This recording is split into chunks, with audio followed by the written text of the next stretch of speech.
We're back in the Nailed It Crew case study. And again, we have all zeros because we are starting from scratch, which is an awesome way for you to build out your file and really see where the money is coming in and going out and how you can see profitability for your projects, which is the most important aspect of using an accounting software when you're in the contractor and construction industry. So we decided to go ahead and clean up our left-hand navigation and keep it super simple. We have our dashboard, and we decided to also remove most of the widgets, and we just have some of the widgets here that we believe will be helpful when we start building out the file. Our transactions area is where we're going to eventually be able to connect our banks and bring in the bank transactions and do other important things like capture receipts and reconciliations. But the most important area that we're going to focus on first is building out the file, which is making sure our chart of accounts has been built out for a construction contractor business, and then going ahead and taking a look at the projects area, which we now know we have access to because we turned that on over here under the gear settings, under accountant settings, and we came over here to the advanced area and we turned on projects. So now it's time for us to go ahead and check out our chart of accounts under transactions, chart of accounts, and make sure that we have set up the accounts to be able to do the job costing here inside this QuickBooks Online file. And also it's important to note that this entire case study is getting done in the QuickBooks Online Plus file, which is the best starting point for any contractor or construction company. That is because you need to have access to the projects area, and that is only available in QuickBooks Online Plus or Advanced. But you can start with Plus, and if you need to, you can always come over here to the gear icon, to accountant settings, and you can go ahead and upgrade if you'd like to Advance eventually. So using QuickBooks Online Plus will be the best version for you to take advantage of projects and other features we'll share here in this case study. Okay, so let's go ahead and go into your transactions, chart of accounts, and make sure you've set up the correct income accounts and the correct cost of goods accounts, which again is part of the job costing setup. We'll see that next. Now that we know we are in a completely clean file, we are going to take a look at the chart of accounts, and we realized that there were some basic accounts, but we didn't have the accounts related to project costing. So what we did is we went ahead and checked out our income accounts, and we created a brand new account called construction income. And we made sub-accounts equipment income, labor income, and materials income. We did that by scrolling up to the top, clicking on new, and creating those accounts and creating those sub-accounts. We did the same thing on the cost of goods side. So we made sure there was a cost of goods parent account, and we created the cost of goods equipment, cost of goods labor, and cost of goods materials. This is going to be very important in regards to how we're able to now start invoicing our clients for each project and how we're going to be able to see both sides, the income side and the cost of goods side, because that's how you start tracking your project profitability. So the next thing we do in regards to the setup of a QuickBooks Online file specifically for contractors and construction is we're going to move over here into the gear icon, and we're going to go to products and services. You're also going to realize that here inside of QuickBooks Online, there's a few different ways to get to the same place. We could have also come over here to sales, and we could have gone down to products and services. As you can see, again, we're in a completely clean file.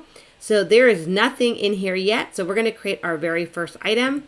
And what we're going to do is we're going to start creating the income items and the expense items for this QuickBooks Online file, which are going to be connected to the income accounts, which are equipment, labor, and materials, and the cost of good accounts, which are equipment, labor, and materials.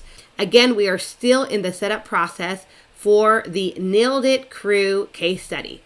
So let's go ahead and look at how do we connect the product and services with the income and cost of goods account you just created. Let's look at that next. Let's go over the first item together. So when you're creating the first item, I want to also talk through these fields because they're really important in regards to how you're going to use them across the data file. So first, we're going to create the equipment income service item. So this will be the item that you'll be pulling up on estimates and on your invoices. So we're going to call it equipment income. When it asks what type of item it is, it's a service item. In this sales box, it's asking you, do you sell this to customers? And the answer is yes, I sell this to my customers. And when I sell it, it's going to come up as equipment income on that form, whether it's an estimate or an invoice. Now, this is a moment to pause and really understand what QuickBooks is asking you here. Basically, what it's asking is when you sell this particular service, what account do you want it to connect to and post to?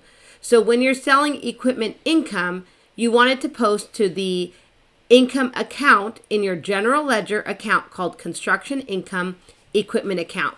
This is going to be very important when it gets pulled into your reports, including your profit and loss report. Now, you also can choose this option here called I purchased this service. Now, this is also really important, specifically to job costing and to the construction and contractor industry, because you have both sides of this situation. You are selling this item and you're also possibly purchasing this item or renting this item when we're talking about equipment. So yes, I also purchased this service, and you want that expense transaction when you're pulling up this particular item to go to your cost of goods account that you created called cost of goods equipment. So basically in this one item, you have both sides. You have the selling of this item and you have the purchasing of this item. So this is coming from your customer and this is you paying it to the vendor. That's the power of using a system like QuickBooks Online or an accounting software that allows you to see both sides of this particular situation. I'm going to click on Save and Close, and that's going to go ahead and create your very first item, which you can see here clearly now in the item list. The products and services list also becomes more of a grid view, and from there, we can go ahead and create all of the rest of our accounts, which we're going to do by just duplicating and creating, again, the income side of the accounts and the cost of goods side of the accounts. When we're done, I'll show you what that looks like. So we're all done, and let's see how we got here. So here on your left-hand navigation, we could have clicked on Sales, Product and Services, and then you'd get to the Product and Services tab, or you can click on your top right gear icon, List, Product and Services. Takes you to the same place. So what have we done? We have gone into your product and services list and we have added new service items. Again, to add the new service item, we clicked on new service, we named it, and we made sure to cover both sides. We covered the sales side and we covered the purchasing side.